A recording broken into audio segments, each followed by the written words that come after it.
Good morning guys, welcome back to our channel. আমার চ্যানেলে জানাই তোমাদের স্বাগতম এবং অনেক অনেক ভালোবাসা আর আমার ছোট ছোট স্বপ্ন, ছোট ছোট আশা আর তোমাদের ভালোবাসা নিয়ে শুরু করছি আজকের ব্লগ। তো বন্ধুরা, তোমাদের একটা বলতে চাই যে আজকের ব্লগটা বেশি বড় করবো না, শর্টের মধ্যেই করবো। তো বন্ধুরা দেখো, সকাল সকাল চলে এসে ঠাকুর ঘরে, জানো তো সকাল সকাল ভগবানের দর্শন করলে সারা দিনটা আশা করি সকলের ভালো যাবে। তো চলো দেখে নাও। তো সবাই বলে সকালে দিনটা যদি শুরু হয় ভালো, তো সারা দিনটা সবার ভালো যায়। তো চলো দেখো, চলে আসছে আমি সকাল সকাল রান্নাঘরে। দেখো রান্নাঘরটা পুরো ছড়ানো ছিটানো আছে, কেননা সকালে নাস্তাও বসানো হয়ে গেছে। তো এই দেখো কালকে আম নিয়ে আসছিলো বাবা, তাই তো সকালে নাস্তা করা আছে সুজি আর রুটি। দেখো, আর এখানে একটা হালকা পাতলা ছোট ছোট আলু কেটে আর ইসে দিয়ে টমেটো দিয়ে একটু নিরামিষ করা হয়েছে। এদিকে দুপুরের জন্য ডালও বসিয়ে দিয়েছি।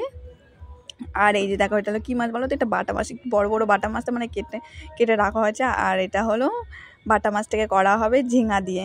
তো দেখো সব কিছু রেডি করা হয়েছে, ঝিঙার সবজিটাও বাসানো হয়ে গেছে। জানো তো অনেক দিন ধরে মা বলছিল বাটা মাছ দিয়ে ঝিঙা দিয়ে খাবে, কিন্তু অনেক সময় অসুবিধার জন্য মাছটা পেয়ে ওঠেনি। বাজারে যাই ঘুরে আসে, মাছ পায় না। তো সকাল সকাল গেলে বাজারে এই মাছটা পাওয়া যায়, তো এখন পাওয়া যায়নি। তো আজকে পেয়েছে, বড় বড়, তাই নিয়ে এসছে মা। তো চলো, মার অনেক দিনের আশাটা আজকে একটু পূরণ হচ্ছে। তো শেষমেশ আজকে ঝিঙা দিয়ে বাটা মাছের ঝোল হচ্ছে। মা অনেক দিন ধরে ভাবছিল খাবে। তো দেখো আমার রান্না কমপ্লিট। তো বন্ধুরা চলো।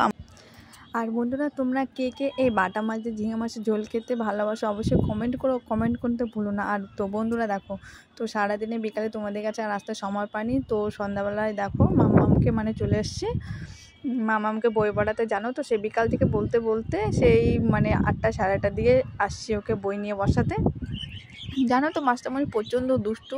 আর দেখো বই নিয়ে বসিয়েছি মাত্র, আমি যেটা করবো তার উল্টোটা করবো। যদি বলি মামাম লেখো, ও পড়বে বই। যদি আমি যেটা পড়াবো তার উল্টোটা পড়বে। দেখো দেখো কি করছে না করছে। তো যাই হোক বন্ধুরা, তোমরা তো জানো একটা বাচ্চাকে পড়াতে গেলে তার সঙ্গে বাচ্চাও হতে হয়। তো ওকে পেন্সিলটা দিয়ে দিচ্ছি। তো ওর কাছে যেই সিলেটটা দেখছো কালো, ওটা হলো ডিজিটাল, ওইটার মধ্যে কিছু লিখলে ডিলেট অপশান আছে, ডিলেট করলে ডিলেট হয়ে যায়। অবশ্য ভালোই লাগে। তো তোমরা অবশ্য অনেকে জানবে। তো চলো দেখো। তো বন্ধুরা চলো, তোমরা দেখবে এখন তোমাদের সঙ্গে অনেক কিছু বকবক করবে।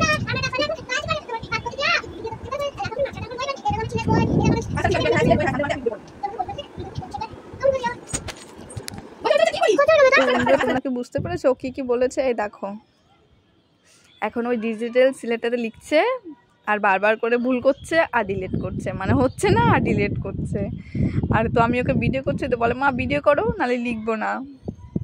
হ্যাঁ ভিডিও করো। তো চলো, আমি যে ভিডিও করছি, জানো তো একটা মানুষকে পড়াতে গেলে কত কিনা করতে হয়, তার সঙ্গে সেম টু সেম বাচ্চা হতে হয়। অনেকে আমার বাচ্চা মানুষকে পড়াতে বিরক্ত বোধ করে, কিন্তু আমিও বাড়িতে আগে টিউশন পড়িয়েছি, অবশ্য আমার একটু প্র্যাকটিস আছে। তো বন্ধুরা যাই হোক, ভিডিওটা আর বড় করবো না, অনেক রাত হয়েছে, মাম্মামকে খাবো। বন্ধুরা আমার ভিডিওটা ভালো লাগলে প্লিজ লাইক কমেন্ট শেয়ার করো। টাটা, বাই, ভালো থেকো।